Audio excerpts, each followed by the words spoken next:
Hey everybody, my name is Blake Brosmer, and today I'm very happy to be presenting to you guys about the Cristero War, also known as the Cristero Rebellion, or in Spanish, La Cristiada. And you'll have to excuse my pronunciation, it's going to be awful throughout this, but I'm trying my best.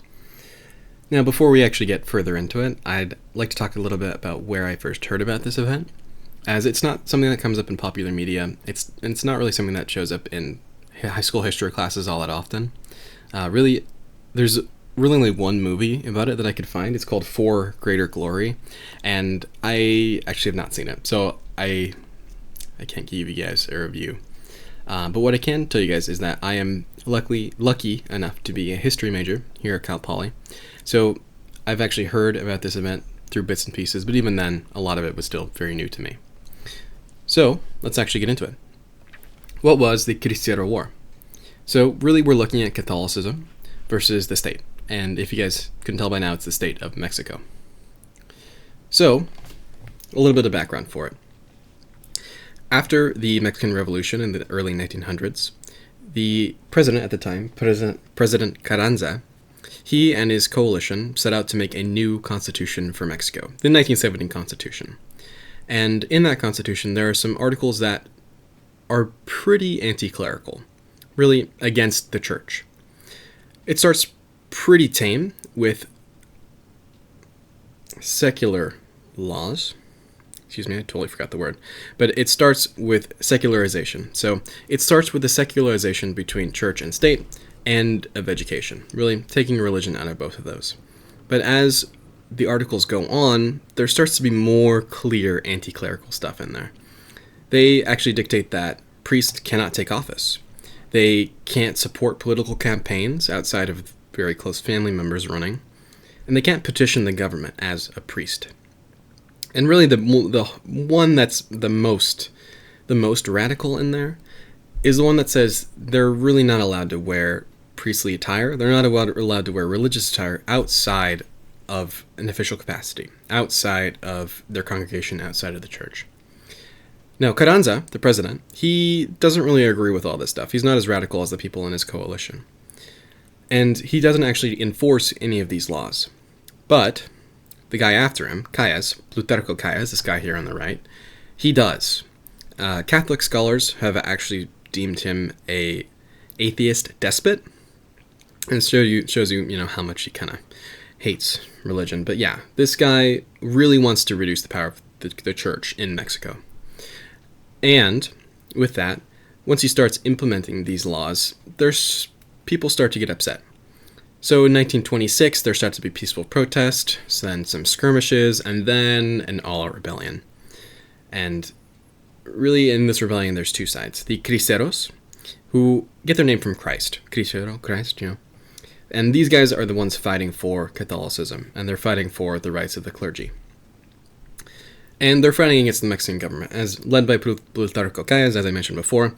And these guys, later in the conflict, are actually supported by the U.S. government. The U.S. government starts to funnel weapons to them and actually to help them try to put down the rebellion. Now, a lot of people die in this. A lot of people. 250,000 people in Mexico die in this rebellion, and another 250,000 leave, often to the U.S. to seek shelter for it. So this is a huge, huge conflict. And it doesn't really end until Calles is out of office. The guy who comes after him, Cardenas, it doesn't really come after him, but he's his political protege. He gains the respect of the Catholic Church, and they end up dropping support of the Cristeros, and it sort of is a ceasefire, right? It's a peaceful resolution to the conflict. So what are some key themes that we can see here, especially as they pertain to religious violence? Well, we can definitely see religious fundamentalism. We see perceived and actual victimization via the Mexican government of the Catholic Church.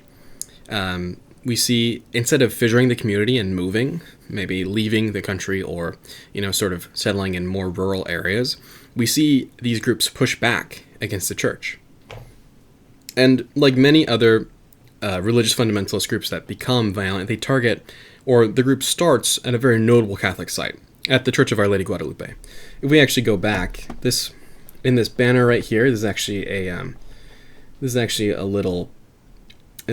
painting by the Knights of Columbus, But that's Lady Guadalupe, and so is this up here. So they kind of use it as their rallying cry. And we also want to take a look at what they're fighting for. Now, they're fighting for the status quo and return of church power, but like religious fundamentalism, they're also rooting for religious and educational integration. They're fighting against secularization, right?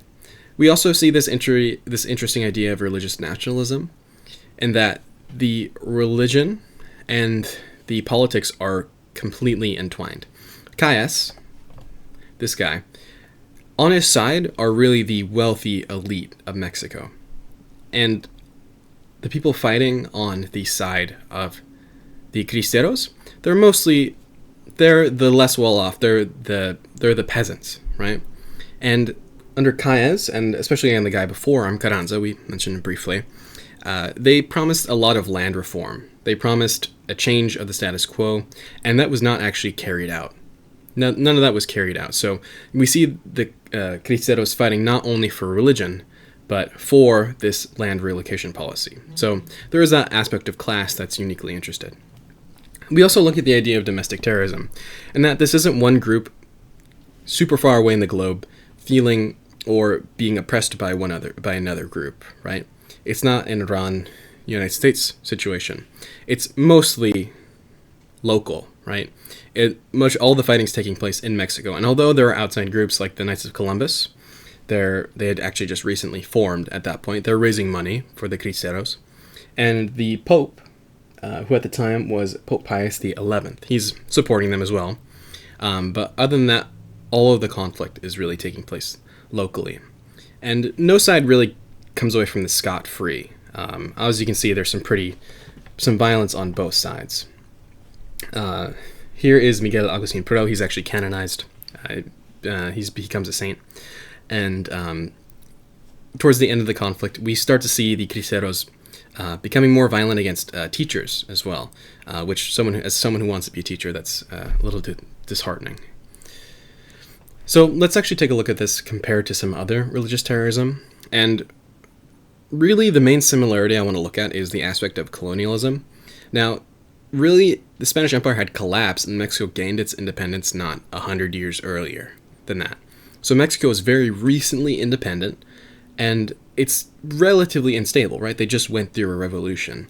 So we see sort of this breeding ground, right, of conflict and of religious fundamentalism, right, growing. As we see with the collapse of the Ottoman Empire, right, and the caliphs, and as we see with the collapse of the British Empire, and especially in the Middle East. There's something I also wanted to notice, something I especially wanted to point out in terms of differences, especially with the role of women. And Ruthven, in his book, he corroborates this idea that a lot of fundamentalist groups, they're fundamentally striving for control of women, right? They want to strip back women's rights, and it's a fundamentally masculine dominated, or that's the ideal, right, for those groups. But this idea of fundamentalism is different in that women play a central role in this event, right?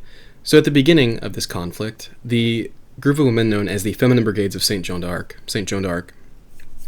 of Arc, they play an extremely integral part in the early stages of the rebellion. So they're getting weapons, they're getting food, they're getting money, and they're really carrying this early war effort on their back. The other difference I wanted to point out is the idea of government oppression. And really I wanted to compare that to Christian fundamentalism, or a more modern aspect of Christian fundamentalism, in that there's sort of this abstract idea of oppression, right? In that, aside from, separation of church and state, there's these continued idea of oppression, but there's nothing concrete you can actually point to with a lot of Christian fundamentalists. There's no crazy laws. There's no law saying you can't wear your religious garb in public. But this is something that I think actually concrete that you can definitely point to. You can point to these laws and say, yes, one is about secularism, but yes, there's also this firm anti-clerical, very firm anti-Catholic sentiment, or at least anti-Catholic control, right? it is something you can concretely point to, and it's something you can absolutely say where some other fundamentalist groups, maybe it's not as cut and dry as that. So what does the future hold? So Mexico itself is still a Catholic state despite all of that. It's sort of following a very similar trend to a lot of Western countries where they're sort of diminishing in its religious aspect. But for me, there's some interesting things you can learn. I think especially you can point to the intersection of religion and politics here very, very clearly. You can point to the oppression, and as well as you can point to sort of the idea of that land reform that we were talking about, that intersection of religion and politics. And on a more hopeful note, it also shows that even with all this death and destruction, there still is room for